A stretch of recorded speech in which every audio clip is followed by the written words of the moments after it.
My name is Josiah Wright Moore. I'm from New England. I was born on August 10th, 1851 on a farm in Bennington, Vermont. I grew up reading stories about the early Western explorers, and at the age of 19 decided to move out west. I arrived at Fort Hays, Kansas in 1870. I came west with a vision to make my fortune on the new frontier. It did not take long for the realities of hard time to soon catch up with me. I supported my living by hauling wood for the army post. Here I chopped trees in a stand of trees along Walnut Creek, 30 miles to the south of Fort Hays. They paid me $2 a cord. This country was wild. The Indians had become unpredictable, and this caused me to keep my rifle close at hand. Each day out on my travels to Walnut Creek, I could see large herds of buffalo migrating across the plains. Although these times had been tough, I had the good fortune of meeting a man by the name of James White. He was a buffalo hunter. I had so much respect for James White, his greater age and experience.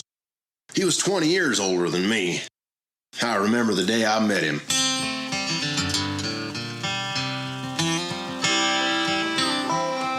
I was going about from one stable to another, hoping to find a ready-made camp outfit, team, and wagon offered for sale, cheap. I was growing tired of cutting wood and knew I needed another way to make my fortune. I heard buffalo hunting pay was good pay, and the army needed food suppliers. I entered one of the local stables, and within an instant I heard a voice coming from a dark corner. "Can I help you?" I squinted my eyes and looked to find the individual behind the voice. The obscureness of the stable failed my sight until a beam of light peeked through the cracks of the wood-boarded roof. This one glimmer of light found the image of a man pulling up his pants. Through the mid-morning light of the open doorway, his image walked toward me. He brushed the hay out of his hair and stepped out in front of the open entrance. "Yes, sir," I said. "I'm sorry if I disturbed you." I was startled by the tall man's image. He looked like a mountain man. His long hair, thick black beard, and hawk-like visage made me think he had spent most of his time in the wilderness. I'm here to find a wagon," I said with some hesitation. "Well, you won't find one in this place," boomed his voice with harshness. "Now remove yourself from my place before I throw you out. I'm the owner of this stable and all the contents within, so you best get out of here while you're able." His loud and direct voice caused me to back up and stumble over the rail of a hitching post. I fell backwards onto the ground. My back shoulders landed first. The blow pushed the air from my lungs as I felt my head hit the wood railing of a cattle pen. My head was spinning and the echoes of laughter over me. "Who are you, kid?" chuckled the man as he reached out his hand. I reached up and grabbed the man's hand, and with the strength of one pull, I was back to my feet, again rubbing my head with inordinate embarrassment. "I'm Josiah Wright Moore," I replied in dismay. "I want to purchase a rig." "Now, why do you want to purchase a rig?" the man firmly replied. "I want to hunt buffalo and make some real money." My last statement to him must have been persuasive, for he introduced himself to me. He said his name was Jim White, and he was born in 1828 as Jim Wilson out of Illinois. He told me he found his way into the Southwest as a young man, where he was a freighter with ox-drawn wagons. When the Civil War broke out in 1861, he said he served in the Confederate Army. He told me the Civil War had an acute impact on him, and at the end of the war he married and returned to the Southwest. From this point on, Jim and I became good friends. I'm not sure why, but he took me under his wings. He said he'd teach me how to become a buffalo hunter. For 2 days, Jim and I went about from one stable to another, hoping to find a few good mules to haul my wagon and camp outfit for me. To buy a mule team, wagon, and camping supplies at the asking prices would take all the money I had. Then, on the second day, by luck, a man driving a freighter wagon pulled in along Chestnut Street. The man holding the reins looked promptly at us, handed over the reins to the man sitting next to him, and jumped off the wagon with one leap. He crossed over the busy street where Jim and I stood. "Hey," he said, "my name is Thomas Nixon. They call me Tom. I hear you gentlemen may be looking for a hunting outfit. I may have a rig for you if you're interested." Tom grinned and extended his hand. "What's your names?" he asked. I shook Tom's hand and introduced him to Jim White. "I heard of Jim White," he said. "You're well known in these parts." I could tell Tom's comments about Jim made him interested in what he had to offer. "What kind of hunting outfit do you have?" Tom asked, staring directly into Nixon's eyes. It was as if Jim was looking for the man's character. He told us he had just returned from a buffalo hunt and he'd been hired by a group of sporting men from back east. "They have a splendid team of mules and camping supplies they wanted to sell," said Tom. "They'll take anything they can fetch for them." "Why do you suppose these men want to sell at any given price?" I asked.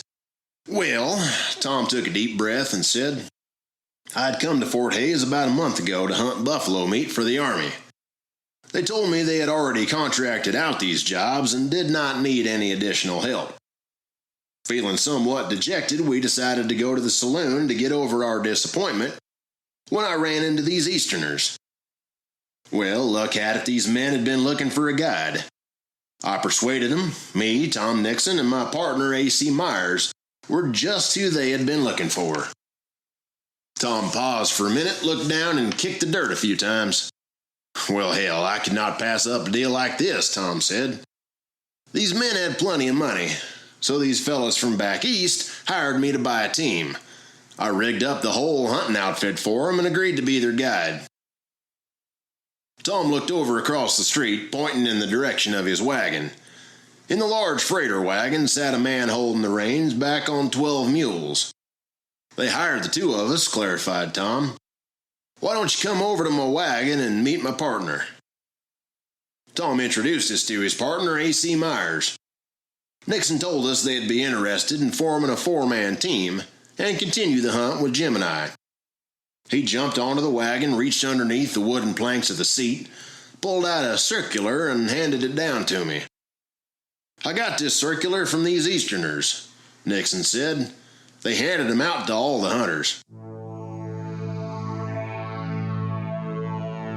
The circular offered to sell poison for killing vermin, which might damage the hides. But what was written at the bottom of the circular gave promise to a new enterprise.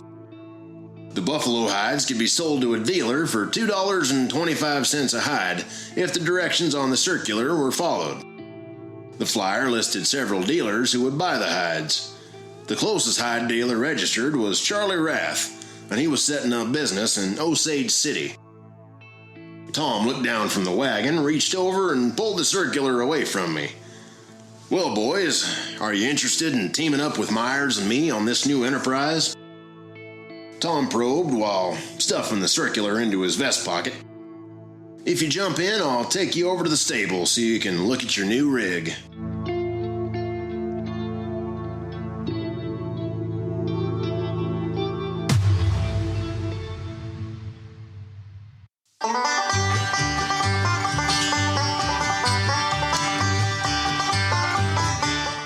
It was not long before we made our way for the livery stable. There we found a wagon in the back lot, the team and a good pair of mules in the stable. When we looked over the well-appointed rig and made a rough estimate of its probable value, we began to fear that the owners would ask more than we could pay for it. I inquired of Jim with some puzzlement. "What do you think of the outfit, Jim?" "It's one of the best hunting rigs I ever saw." Jim then hesitated. "But I'm afraid it's too rich for our blood. Those mules and harnesses alone would be cheap at $250. The wagon's easily worth another $100, and there's no telling what the camp outfit cost." "Why do you suppose these men want to sell at any given price?" I asked. I asked Tom if he was willing to let us unload the wagon and look at its contents. We found it an extraordinarily complete outfit with many duplicate parts for the wagon, a Sibley tent, a sheet iron cook stove, a mess chest, and a complete mess kit for cooking. There was a large number of provisions left over. The wagon and the animals were good, and the broncos had saddles and bridles. While we unpacked the wagon, Tom told us something about the trip. which from the point of view of the hunters had been very successful. Tom said the hunters came to Hayes because they ran ads in the eastern newspapers about a new hide business back in England. This English tannery wanted to experiment with buffalo hides for a source of leather. So we took him out on the range to see the massive herds migrating south.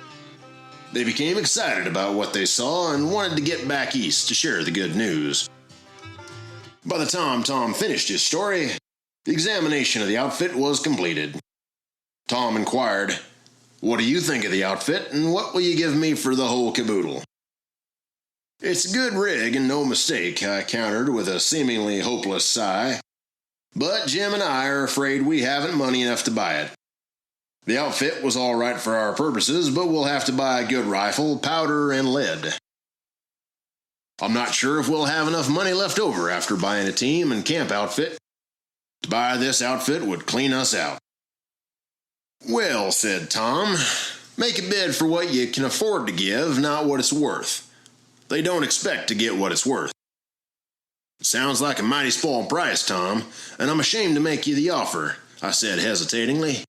"But $200 is much we can afford to give and still buy our rifles and ammunition. Would your men consider such a bid as that?" "Boys, that does seem like giving the outfit away, and until I see my men I won't say whether they'll take it or not. But I'll talk for you a little and help you out all I can," said Tom. "They told me to sell the rig for whatever I could get, and I'll tell them that $200 is the best offer I've had.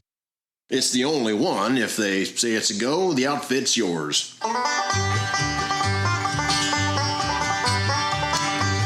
Jim, A.C. Meyer, Nixon, and I walked over to the saloon to make our offer to the Easterners. 3 of us waited outside while Nixon played out our offer to purchase the wagon, mules, and camp supplies. While waiting for Nixon's return, I looked over to Myers. I could tell by his actions he was a prince of a good fellow and a rare character in every respect. I asked Myers how he came to know Tom Nixon. Meyer leaned up against the wood pole support structure, taken in the shade of the overhang, looked down at his boot, kicked a rock between the boards, and looked at me, squinting one eye as if he had serious intentions in regarding my question. "I have respect for the man," Meyer responded. "Not one to be reckoned with, but a man you can put your back to in a bar fight. He's from the South. He has somewhat of a shady past, like most of us out here in this godforsaken country. I know him to tell tales about being a prospector once. He's a family man now and owns a ranch about 8 miles west of Fort Dodge." Myers then looked directly into my eyes and said, "I feel I have to do the right thing here, no matter the cost. It's about my integrity and honor. I need to tell you." The second Myers was about to close his last words to us, Nixon busted out of the swinging hinges of the saloon doors. "You got the deal, boys, you got the deal," howled Nixon in a jubilant voice. "Now let's go pay the men and put our marks on the papers." I stood up, smiled back at Jim, reached in my pocket for all the money I had, and entered the saloon with a questionable smile.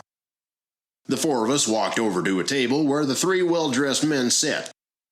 One of them, well-groomed, stroking a cigar, had a dance-hall girl in his lap. The man next to him, a white-bearded, older, distinguished gentleman, watched us approach with a questionable eye. His face was one of utmost assurance. Whatever game this man played, he wasn't accustomed to losing. He smiled at me like a long-lost friend. He stood up as we approached, shook our hands, and introduced himself as representing part of Mr. Charles Rath. He told us Mr. Rath needed 500 hides, and he would offer me the contract to purchase the rig only if we fulfilled the hide order. He asked us to sit down at the table and offered us a drink. He had drawn out some papers in front of him, and before our drinks were served, he handed me a quilled pen. "Will you agree," he questioned, "will you agree to provide the 500 hides that Mr. Rath needs at the given price of $2.25 per hide?" The man paused, handed over the pen, and pointed to a line on the parchment. "You get the wagon, mules, and supplies you need for the hunt for $200.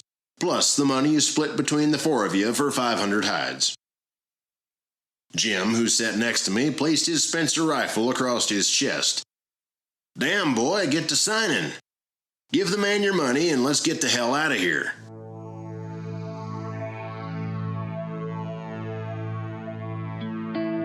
We left the saloon in wonderment.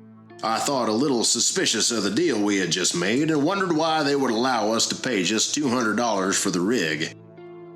We went straight to the livery, picked up our new belongings, loaded the wagon, hitched up our mule team, purchased our rifles at the general store, and drove to Fort Hays. It was late evening when we prepared ourselves for the next morning hunt. We stayed the night in the livery stables. I took the time that evening to write my brother John in New York City. In my letter to John, I told him about my purchase of the rig, how we signed a contract to obtain 500 hides, and planned a trip out to the plains. I concluded my letter with my suspicions about the hides, and would he be interested in a shipment to New York City. I signed and sealed my letter to be mailed the next morning from the camp postal service.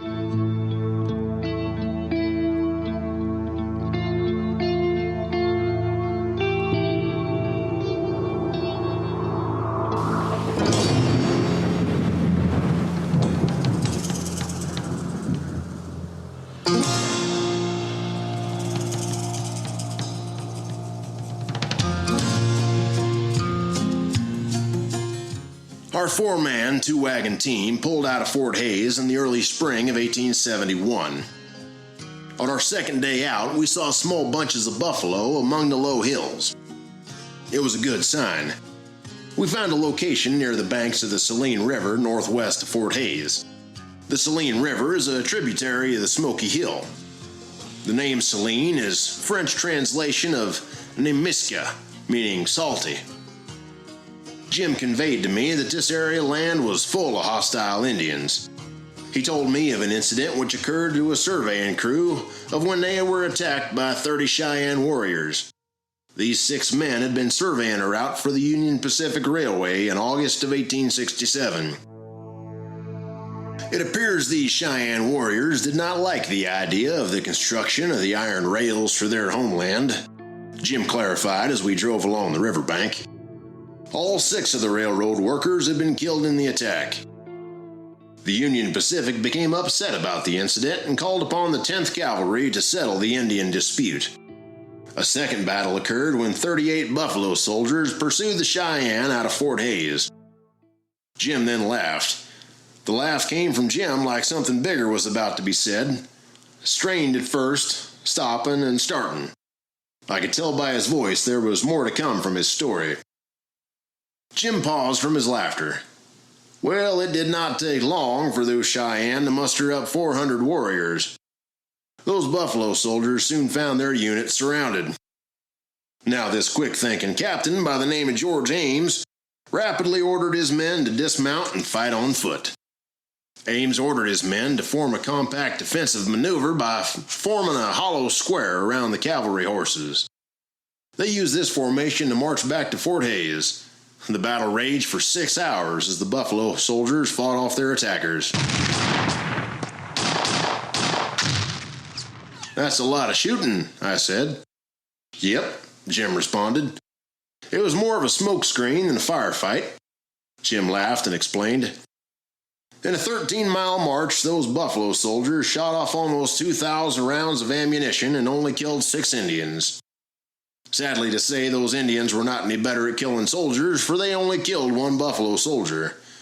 We both laughed at Jim's statement.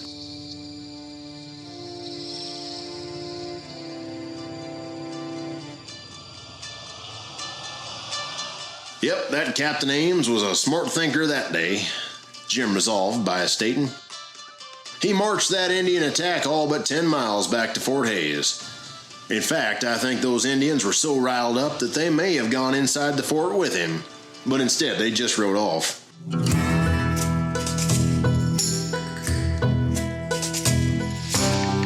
We located a place where there was a good stand of trees along the riverbank. There, at our decided campsite, we saw herds of deer, flocks of turkeys, and schools of fish. While unpacking the wagons, I asked Jim about his wife. He said he did not want to talk about it and told me to mind my own business. So I readily did what he told me and started helping prepare our camp. Tom Nixon and A.C. Myers spent the first day making pegs for stretching hides, putting up the tent and gathering buffalo chips and driftwood for the fire. Everyone pitched in and dug a fireplace in the bank and prepared for business. We bellied and hobbled our mules, then turned them loose on the nutritious grass of the river bottoms. We ate broiled venison for supper. After pipes and coffee, we turned in.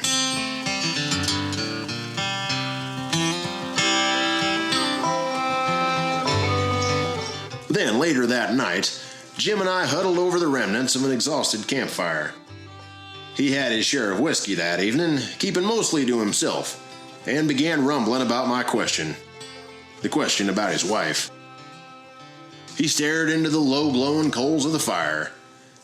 I joined the Confederate Army when the war broke out, working as a grain buyer and a wagon boss, Jim said, taking a stick stirring the cinders of the fire. After the conflict ended, I got married in '68, and my wife and I drifted down into Mexico. A Spaniard took a fancy to my wife and convinced her she'd be better off with him than with me. He had a lot of wealth, and I had nothing but adventure in my blood, Jim said as I could tell the story he told me bothered him.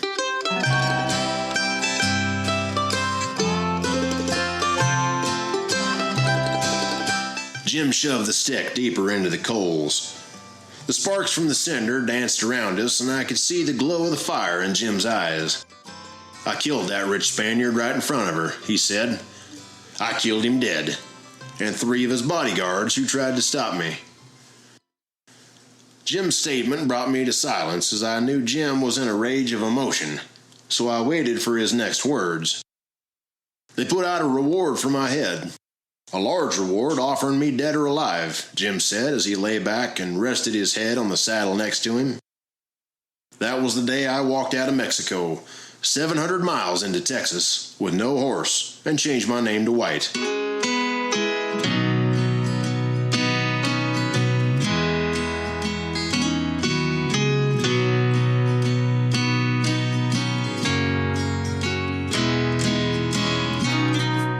I looked up at the sky.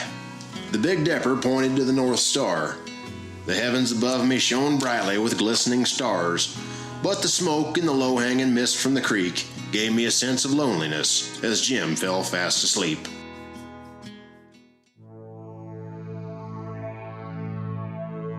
An hour afterward, I heard a dashing and a splashing in the spring. A band of buffalo was pouring over the bank. I got up in my shirt tail, took my gun, and ran along the edge of the bank toward the spring. Dark masses of the animals had clustered on the riverbank, drinking from the little pools of fresh water. I could hear their low murmur of satisfaction as they sucked up the fresh water. The bank was crumbling beneath their feet and filling to the sand.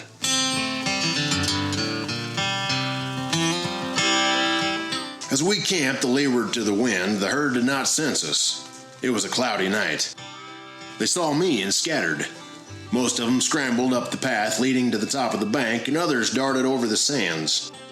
As it was too dark to shoot with any degree of certainty, I started in the direction of the camp when a snap of a twig broke behind me. I froze for a second, and out of the dark appeared Tom Nixon. "What are you doing out here?" I explored. "Well, I saw you leave camp, and with the number of Indians about, I thought I'd give you some backup if needed," Tom replied. "So what's your story?" I petitioned. "Where are you from, and what brings you out here?" I was curious and wanted to get the full story out of Nixon. Tom told me he had purchased some land outside of Fort Dodge and was running wood and hay supplies for the Army. The owner of the sutler's store, a Mr. Wright, told me he thought the railroad would soon be approaching Fort Dodge. Wright knew about the buffalo hide trade agreement and asked me to come out here and check it out. He said the railroad could serve as a shipping service for the hide trade.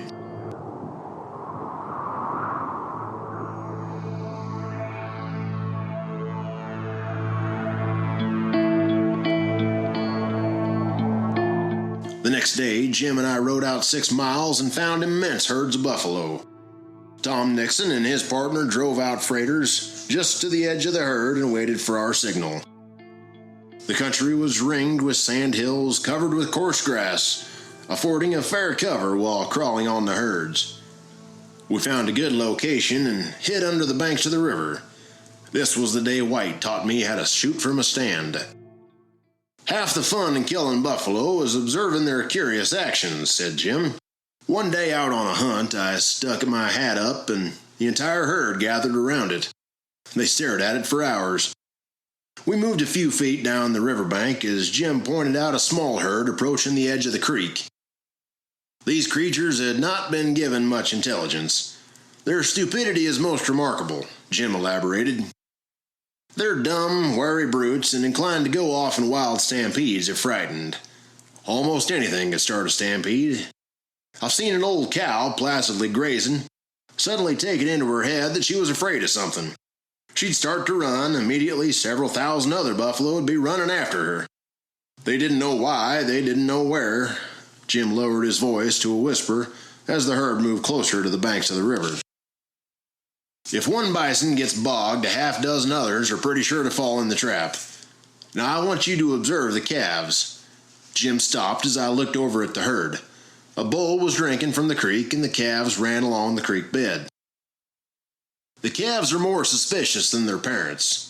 Bulls have shorter tails than cows. "Their tails are bad fly brushes, for they could not hit a fly in a week," laughed Jim. We watched patiently as the herd approached the bank. The old bull in the lead with the herd strung out behind him. They reached the edge of the bank in Indian file, and I could see the bull look carefully up and down the river. It was almost as though he was seeking out any possible danger. We both carried with us our newly purchased Sharps 50s. It was our weapon of choice. The Sharps 50 was a single-shot lever-action breech loader with a one-motion cock-and-fire rifle. Jim showed me how to create a stand made out of a tripod of carved-out tree limbs. He prepared the Sharps 50 caliber by pulling back the lever, lowering the breech lock, and inserted a shell directly into the barrel of the gun. Then firmly placed the rifle on top of the tripod. Below us on the riverbed stood an old bull. The bull turned his head and looked in our direction. Jim, looking down the barrel of his rifle, whispered to me. "Now pay close attention," he said.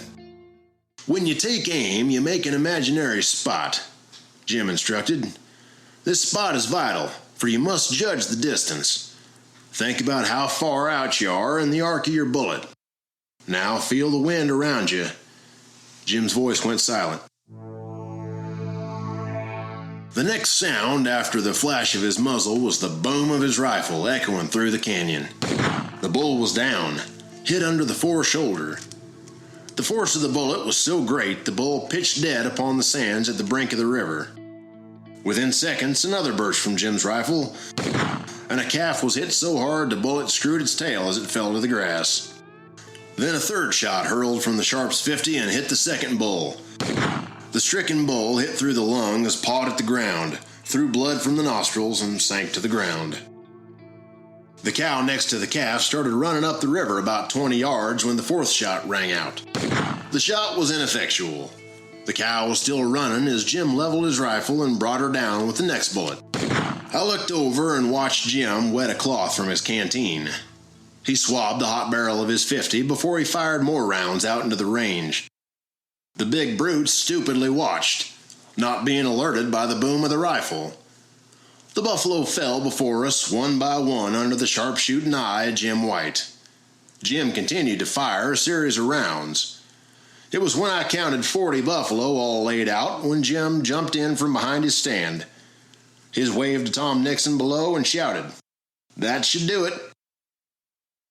Jim stood up from the stand, looked directly at me with a tone of pride in his voice. He simply said, "It's time to do your work, boy." This signal from Jim gave Nixon the go-ahead to move the wagons forward to the fallen herd.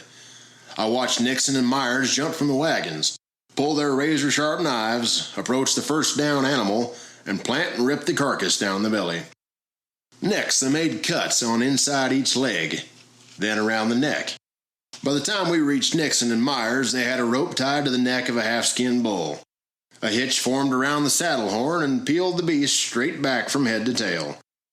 The three of us continued to skin the down herd for most of the day. Jim remained on higher grounds.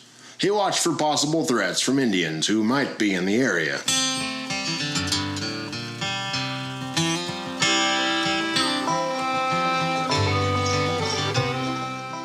It was late afternoon when all the slain buffalo had been skinned and cut in half. Besides the hides, we took the hindquarters for meat for smoking, and all the hides had been brought back to camp for curing.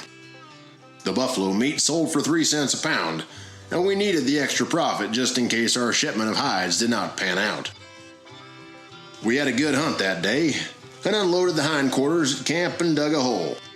The hole was like a grave dug into the ground. Then we placed the hides in the hole with the fur towards the earth. The rim of the hide was staked to the edge of the grave, forming a leather vat. We cut the meat into 3 chunks of ham, sprinkled them with salt, seasoned them with saltpeter before we threw them into the vat. To protect the meat from the sun, Myers and I covered the vat with a stiff hide. We pickled the tongues in a similar way. We soaked meat thoroughly before it was taken out of the vat and cut into smooth pieces.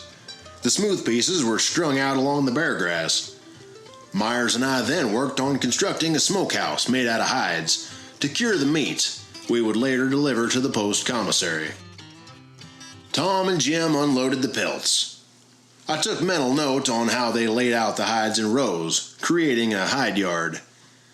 The hides had been spread out, flesh side up, and holes cut near the edges with a tomahawk. I watched as Tom started to use his knife to cut the holes in the edges of the hides. This is when Jim yelled out, "We don't have time for that knife, Tom. Use your pick." Nixon went around with an armful of pegs and distributed them on the hides. He averaged about 16 pegs to the hide. Nixon and Jim together drove the stakes into the ground and stretched the skins. The hides would remain there until they became as hard as flint. When the fleshy side of the green hide is exposed to the sun, the skin becomes as hard as iron.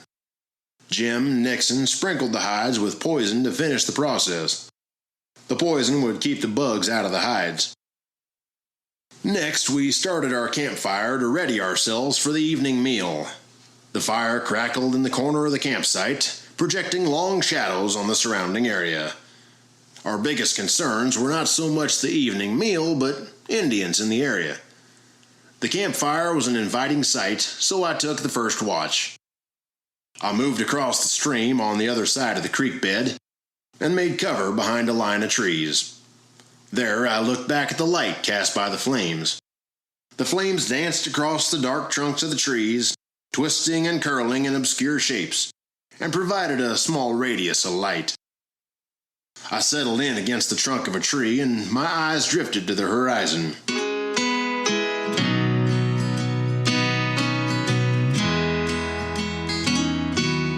I looked out into the vast prairie. I watched with an unwavering gaze as fiery red orb of light slowly sank behind the horizon. The threads of light lingered in the sky, mingling with the rolling hills. The shadows of buffalo on the range darkened as the sun melted away and darkness took over the sky. I rested with a keen eye, only hearing the camp sounds behind me in the distance. It was not long before Jim appeared from out of the shadows of the darkness. He carried with him a tin dinner plate and a tin cup of coffee. "I thought you might want this," Jim said, as he handed me the tin plate and a small cut of buffalo ham, biscuits, and beans. I leaned my Sharps rifle against the tree and positioned myself to take the plate. "Thank you, Jim," I said. "It's a glorious night indeed." We both looked up into the sequined silver stars as the clouds parted, showing through a lustrous, argent disk, casting brilliant rays of moonlight onto the dark grounds. "That bright moon should help you keep an eye on things," Jim said. "Enjoy your dinner, and Nixon will relieve you in about 4 hours. Make sure you drink that coffee. It'll help you from falling asleep." Jim turned in the direction of the camp. I watched as he walked away into the dark shadows of the night. His silhouette danced in and out of the campfire as the glowing embers seemed to move in rhythm with the flames, matching every dip and sweep. I finished my meal. The beans were good, but I knew at the time the pleasure of them would remain with me for the rest of the night. After a few hours on watch, Tom relieved me and I returned to our camp, where I found Jim awake. He sat next to the fire, staring into the orange hue giving way to the yellow and white, highlighting his beard. A scraggly, thick graying beard that climbed in his face like raggedy vines. I could see the prominent lines on his face that etched the story of a hard life. He was near the center of the fire, where the emanating heat was the greatest. "Hey, Jim," I said. He looked up at me and turned his attention back to the fire. A slight wind blew through the red ashes. It was like the fire was charming his worries and sending him heaven-bound along with the dark smoke. I sat down across the fire from him. I stuck out my hands over the fire and felt the warmth in my numb fingers come alive. I looked through the orange glow of coals and searched Jim's eyes. He looked back at me through the garish fire. "Tomorrow, when you're out on the hunt, shoot under the buffalo's foreshoulder, giving the ball a slight range forward. This is really the only infallibly vital spot," Jim said as he looked up over the fire at me. "Tomorrow will be your test. If you're a greenhorn, and I'll know it. A greenhorn is good at riddling a buffalo with bullets. Tomorrow I'll know if you're a buffalo runner or just a greenhorn amateur hunter." Jim threw a stick into the fire and rolled out his bedroll. "How will you know that?" I asked. "How can you tell the difference between a buffalo runner and an amateur hunter?" "Well, that one's easy," Jim said as he stretched out on his bedroll and laughed. "I'll know that after your first shot. If the buffalo shakes his head as though bumblebees are buzzing around his ears but never drops, then I know you're a greenhorn. If you're a professional, one bullet planted is worth more than a score sent from the gun of an amateur." Jim closed his eyes as the night brought a silence to the cackle of the campfire. I found my bedroll and was fast asleep.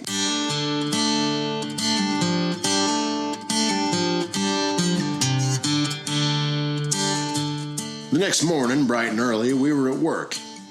We found a herd feeding on the prairie within 2 miles of camp. I crawled on my hands and knees up to the bank of the river. I took a lying position behind some brush where a herd of buffalo approached. The herd was led by a few frisky young calves who broke out over the bank without stopping to explore. I rolled over quickly to stay out of their path. I thought that if I remained in my position, the whole bunch would trample over me. I was now lying in the long grass and saw it was coming. As I got to my feet, a stream of buffalo divided and swept to the right and left. Through the dust, I saw an old cow's head within 3 feet and let her have it under the foreshoulder. The impetus with which she was moving was so great that she pitched dead upon the sands at the brink of the river 3 rods away.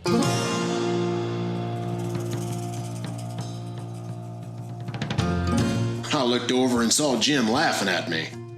He was in total amusement. I could only imagine what a sight I portrayed. I began dodging and shooting the herd as they breached the hill as if I had commenced a battle between them and they had commenced battle upon me. I wanted to prove myself to Jim that I was a buffalo runner, and all I could do at the moment was engage in buffalo dodging. A calf was the next victim. I blazed away at the Spike, a 3-year-old bull. The first shot was ineffectual. He ran up the river about 100 yards. I kept at his heels and brought him down with the second bullet. By this time, the bunch was much scattered. Many animals crossed the river and others ran down the stream and regained the bluffs below. Well before noon, we had killed 27. In the afternoon, under a darkening sky, we skinned these hides and loaded our wagons.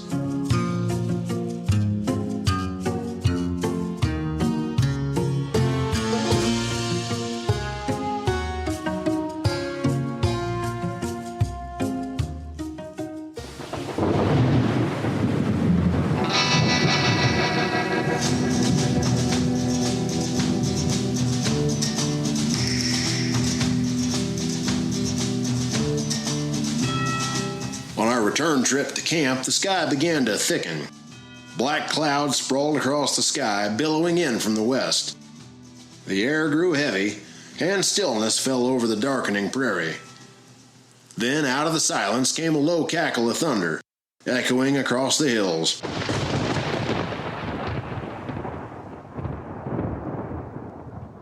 Then another streak of hot silver split the sky, this time closer.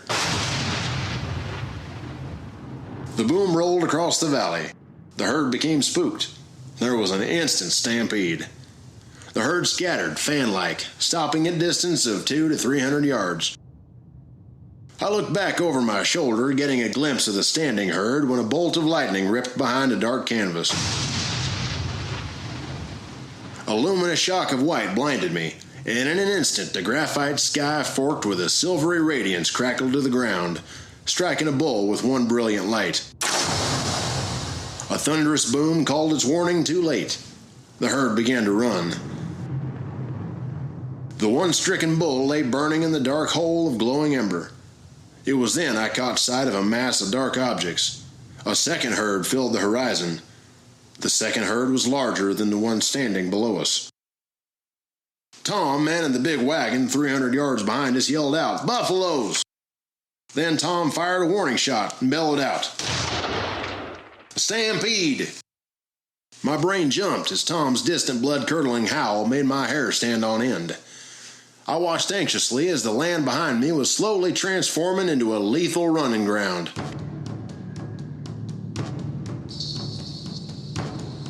I've seen darkness before, but this was the kind that makes blackness engulf a man's thoughts. Stretching out in front of me like a map, the massive herd awakened my fears, my courage, and my knowledge. The sky plunged into an ominous darkness, and with one flash it awakened all the creatures out of their lair. The two herds grew into one. The herd rumbled and thorred like two freight trains running on the same track. These sounds were broken when Jim yelled out next to me, "Go, damn you, go!" It was time to make a run. I grabbed my whip, stood high in the wagon, and kicked my reins high and yelled, "Let's go, you damn mules!" I did not look back, for the sound of the fast-running herd could be sensed all around me. The ground bounced underneath us. The wagon, with a full load of hides, was impossible to control. I could hear the wooden spokes of the wheels groan as our wagon's pace grew weaker under the strain of our load. The rain began to fall so thickly that there became an instant covering of water on the ground. Now mud holes began to form, yet I continued to drive the wagon hard. The harsh rain obliterated the open land in front of me and turned our escape into disoriented chaos. Then, within seconds, the deafening sound of the approaching herd calmed. I pulled back on the reins. The wagon slowed to a stop. I stood up, looked back through the downpour, and the herd was no longer approaching our wagon. The heavy rains had carved out a miniature canyon in their path. This was a rut about the same width of two freighter wagons and as deep as half a horse. The rut had turned to running buffalo east. I could still see their masses. The rain slowed their run over the hills, and in a distance I could see them bogging down in the river.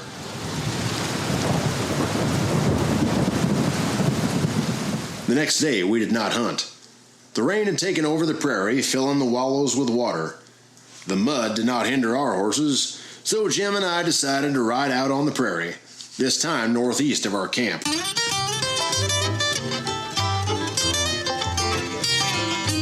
We followed a buffalo trail. The trail would turn about every 400 yards. "You notice how the trail turns and how crooked they are," said Jim. "That's because the buffalo eyes are so placed in the head, it's impossible for them to see forward. This is why they never pursue a straight course when migrating. They're compelled to keep one side turned as they look ahead with one eye. This motion of looking ahead with one eye and behind with the other causes them to stagger sideways for a few hundred yards as they change their view of the world from front to back."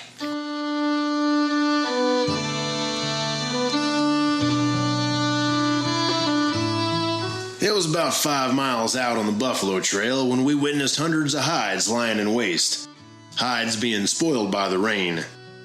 Some of the hides left by hunters were torn apart by wolves. Large sets of bones stretched across the plains. The white skeletal remains glistened in the sun. The birds in large numbers tore into the carcasses. Such a waste, I thought to myself. Such a waste. We hunted the area for 2 weeks, gathering 50 hides a day until we reached 557 and headed back to Fort Hays. We had to make several trips with our wagons fully loaded, and on each trip we had no room to spare. When we made our final trip to Hays City, we had delivered our contract amount of hides. We were paid a handsome sum, and the hides were shipped east. I made arrangements with some of my pay to have 57 of the hides shipped to my brother in New York City.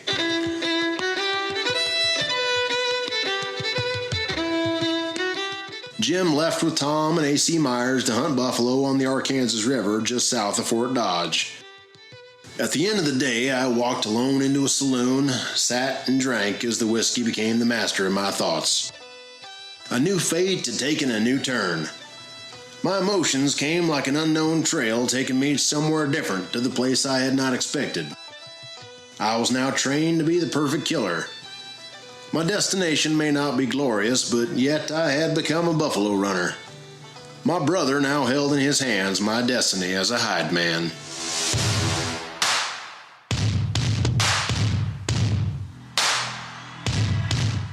That's it for now. Remember to check out our Wild West podcast shows on iTunes Podcast or wildwestpodcast.buzzsprout.com. You can also catch us on Facebook at facebook.com/Wild West Podcast or on our YouTube channel at Wild West Podcast, Mike King YouTube. So make sure you subscribe to our shows listed at the end of the description text of this podcast to receive notifications on all new episodes. Thanks for listening to our podcast. If you have any comments or would like to add to any of our series, you can write us at wildwestpodcast@gmail.com. We will share your thoughts as they apply to future episodes. Join us next time as we begin our feature series on Kansas lawmen and outlaws.